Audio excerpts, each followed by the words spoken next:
Transitioning into product management is not as easy as it sounds. Well, it's not impossible either.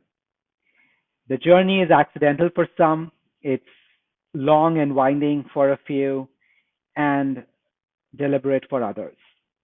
But what most product managers will agree to is it's one of the most fulfilling and gratifying careers. Hi everyone, I'm Bashmi, founder of PM Masterclass, which is an online boot camp targeted at aspiring professionals who want to transition and accelerate their careers in product management.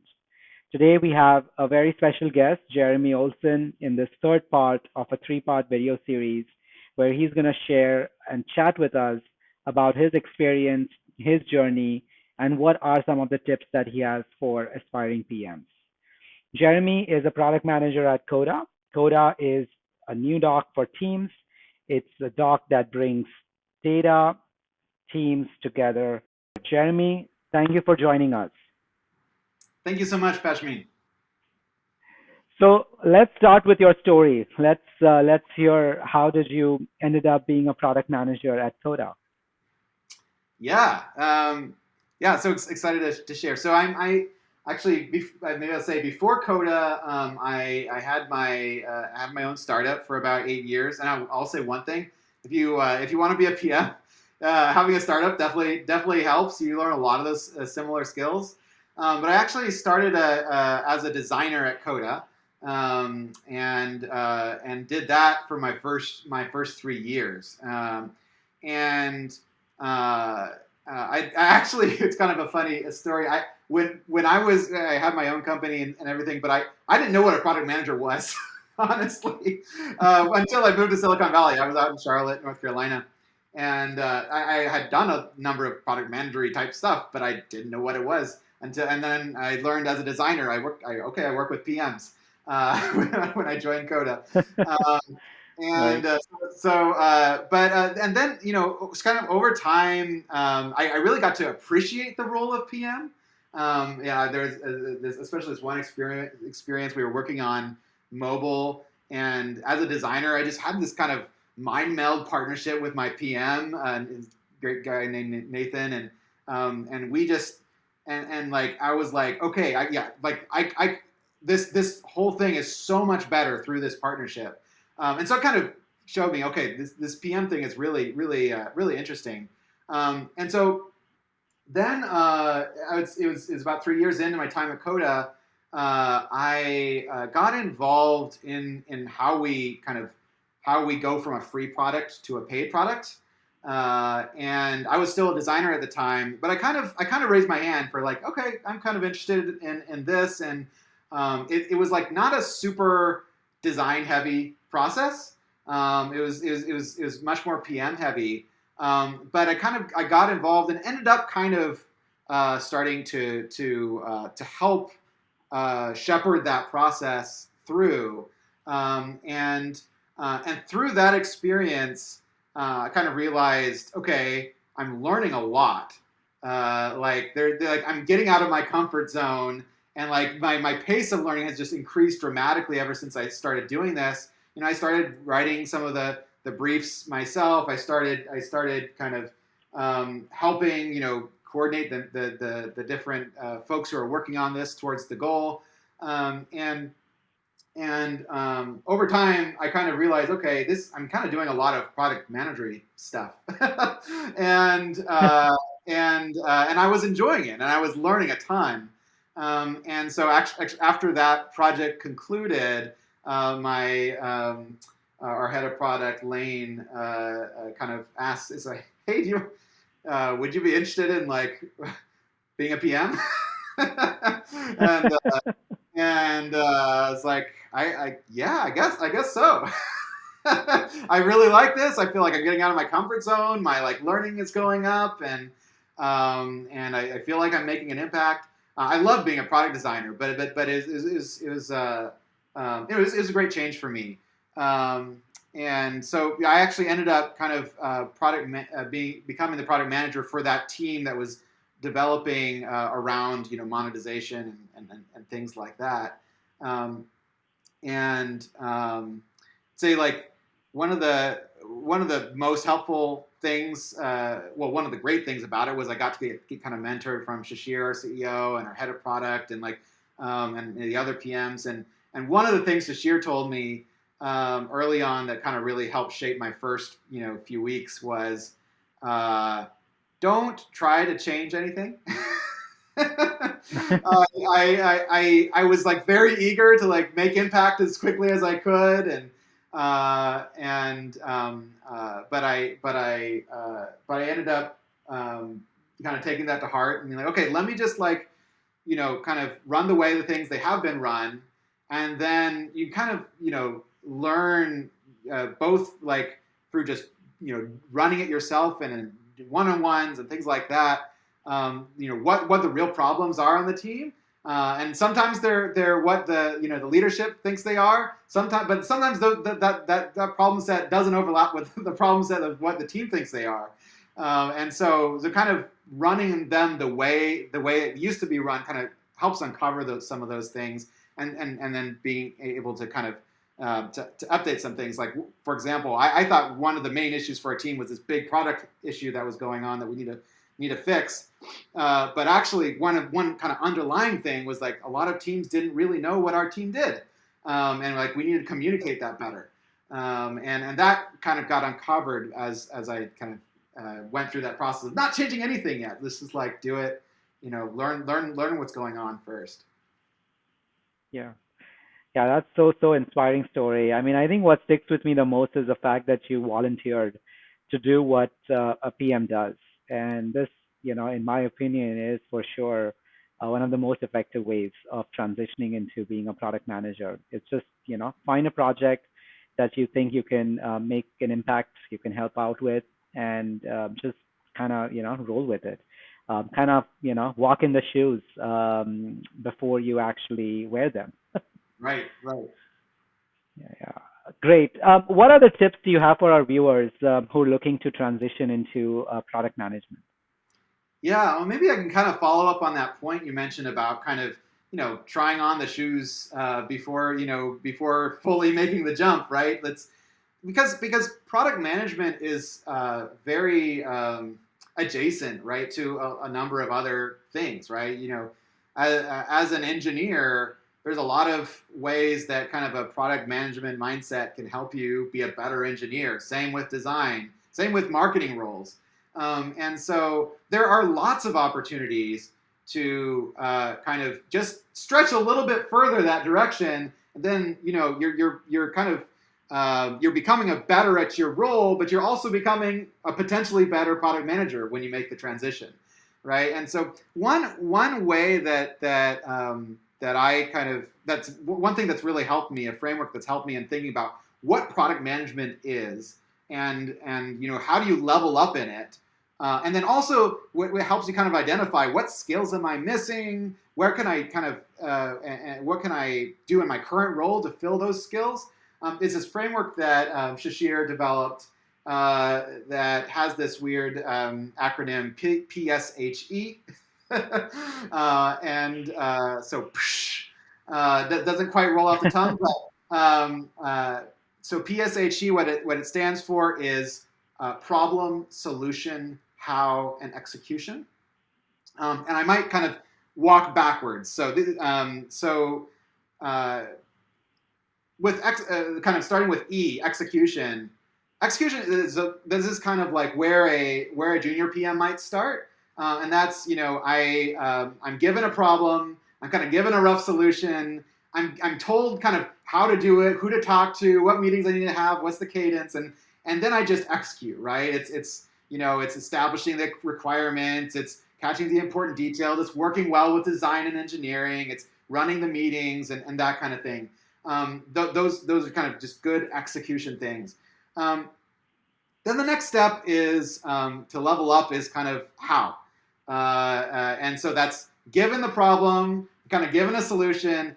Now I'm figuring out, how, who I need to talk to, how to assemble the team, driving prioritization, helping resolve contention in the team, things like that. I'm kind of doing that myself now. Okay, then you have solution. So now I'm given the problem, and I can, kind of really drive the, developing a creative, insightful solution, principle-driven, solution for this problem. And then finally, P for problem, and that's, I'm kind of given a space, and maybe the CEO tells me that they think this is the problem, but I might discover that there's actually a different problem that's more important, and so kind of uncovering those, what are the most important problems in that space, and then, going all the way down the line. So that's kind of a framework you can kind of think about for both on how what PMs do, and then kind of how you up level as you grow your PM skill set. But it's great in thinking about, okay, in my current role, actually PSHE mostly applies to almost any role. Like as a designer, are you just thinking about, you're kind of handed the solution and you're just kind of thinking about the details of the mock-ups, or are you actually thinking more strategically about it? So thinking about what skill sets and where you need to kind of grow and invest, PSHE is a really valuable tool. That's great. Super, super helpful. Cool. I guess the final question before we let you go, Jeremy, is for those PMs who have recently become PMs, right, or have joined a new company as product managers, what is your advice and tips as to what they should focus on in maybe the first, 30 or 60 days? Yeah, great question. I think the first one is just be intentional about it, develop a plan. And actually, I have a link I can share with you. You can put it in the notes. Shashir has this great executive onboarding document that kind of has an 8-week plan and all the different areas that you can focus in. I won't get into that, but just having a plan can be really helpful.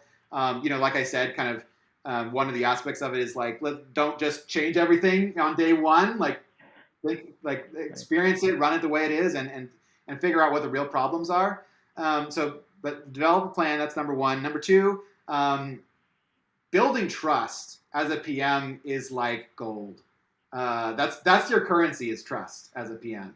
And so you really need to find ways to do that early on, because people are going to be skeptical. PM is kind of it's a weird role. It's like you don't actually have authority over most of the people that you're working with, even though you're trying to lead the project, right? And so they don't report to you. And so you have to influence them instead of just mandating things, right? And so people have to kind of buy in to okay, this person has good instincts, and so one very practical way to do that is something that kind of, I think some PMs might give a bad rap or think of as like maybe it's like a lower kind of tier thing to do, which is note taking. Just taking good notes.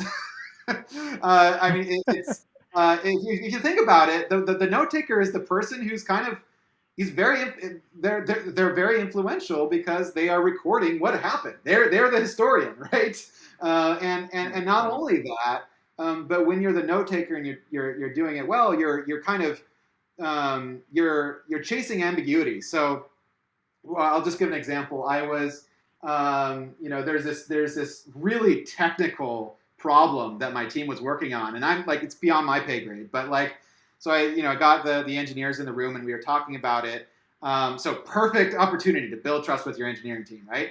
And so I think one of the things that was helpful was just as I was taking notes, I was kind of noticing a pattern. Okay, we're talking about a bunch of different things, but it looks like there's really 3 options here that are emerging. Like, these are the 3 options that are worth talking about and making trade-offs against.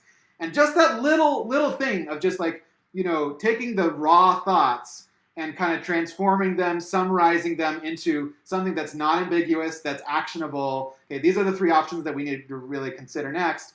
That is something that can kind of build the rep with the team, right? And it's at the same time making them feel heard and making them feel like their thoughts matter and all of that. So it builds credibility. So that's like a practical suggestion. And in general, and I talk about PSHE, in general, in building trust, you start with the E. you're just, Right. you don't start by saying, okay, I know the right problem that we all need to, go after. But you start by just being really good at execution, right? Um, Yeah.